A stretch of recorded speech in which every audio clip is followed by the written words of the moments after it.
cheese, any kind of cheese. And then, meron din tayong butter, kahit anong butter. Yan, ground white pepper. Meron din tayong ketchup, oyster sauce, tsaka Maggi magic seasoning, and of course, paprika. At tsaka, hindi mawawala ang ating hipon. Ayan yung hipon natin, guys. Ayan. Nalinisan ko na yung hipon. Ayan. Binuka ko na rin siya. Ayan. Mas masarap kasi kainin kung nakabuka. Ay, hindi pala. Mabilis, mabilis buksan at lumalabas yung katas niya. Pag binuka na natin, nanunuot yung lasa niya. Ayan. And then, hindi ko rin po tinanggal yung ulo. Kasi masarap po yung ulo. Yan po yung nagpapasarap. Ayan. So, nagpainit na ako ng kawali. Ayan, painit na natin. So, nilagay ko na rin pala yung butter, guys. Ayan, may butter na yan. Ayan. Pag-anuhin lang natin. Tunawin natin. Ayan, mainit na yan, guys. So, pwede na natin ilagay yung ating blend na recado kanina. Meron niyang bawang, ayun, 2 buong bawang, at saka kalahating white onion, tapos 1/4 lang na ginger, guys. So, ganyan yung size niya. Masarap kasi pag may minunguya, guys, hindi masyadong nadurog. Ayan. So, ilagay lang natin. Lagay ko na, guys. So, simutin ko lang yan, guys. One hand kasi si Inday, kaya bibitawan pa natin yung cellphone. So, yan na lahat yung ating recado, guys. Yung binlend natin kanina. So, hintayin lang natin siyang maging golden brown. Ayan.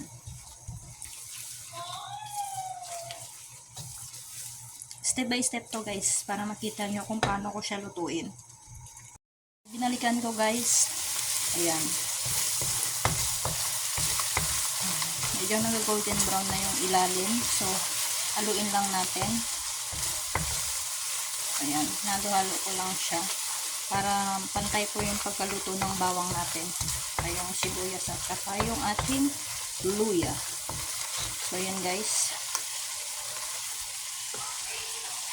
Medyo na golden brown na yung iba. So, ayan lang muna natin maluto. So, pag ganyan na yung kulay, guys, pwede na natin ilagay yung ating paminta. Ayan. Sabay-sabay na natin siyang iluto. Ayan. Paminta. Ayan. Medyo maraming mas masarap. Ayan. Pag kulang naman mamaya, dagdagan din natin yung paminta dun sa sa shrimps natin mamaya pag nailagay na. So, mayroon din tayong Maggi magic seasoning.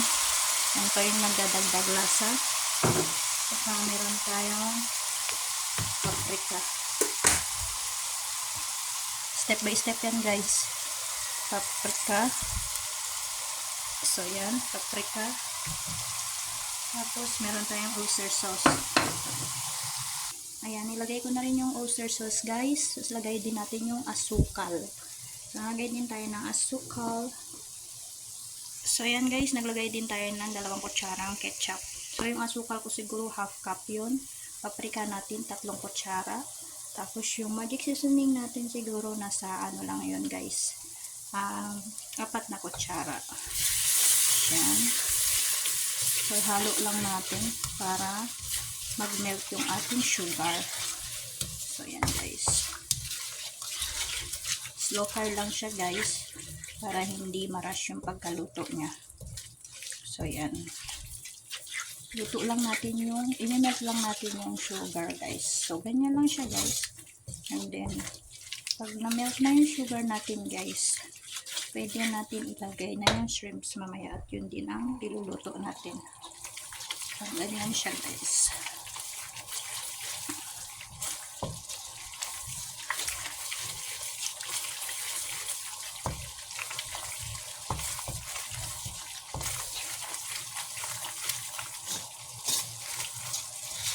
Tingnan tayo magluto ng buttered garlic shrimps.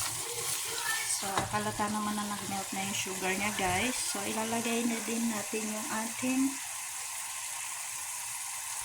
So, optional yung cheese, guys. Depende sa inyo kung paano yung panglasa nyo. So, kung nasarapan ba kayo sa cheese, so, pwede kayo maglagay ng cheese. Optional lang. So, yan. Halo lang natin. Yan natin din mag-melt yung ating cheese. Balance yung tamis at alat niya. So, yan guys. Once na nag-melt na yung cheese, so, pwede na natin ilagay yung ating hipon. So, ito na yung hipon natin guys. Ilagay na natin siya. So, yan.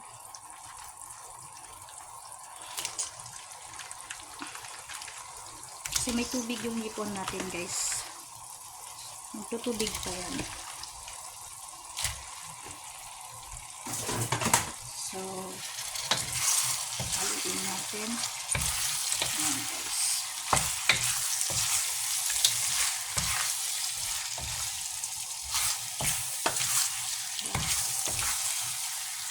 You see that guys?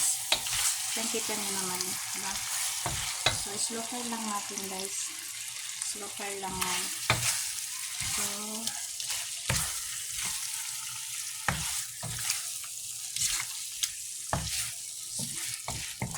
ayan. Masayaan lang natin siyang maluto.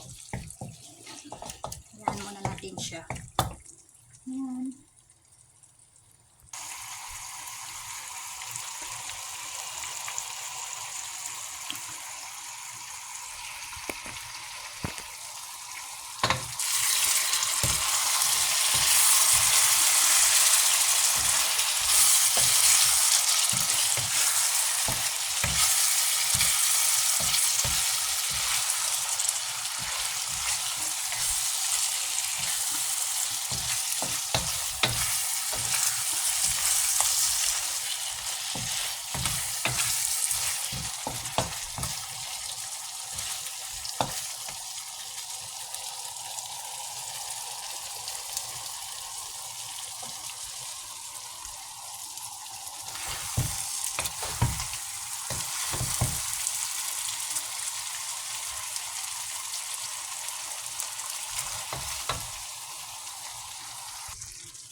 So, yun naman guys. Salamat sa panonood.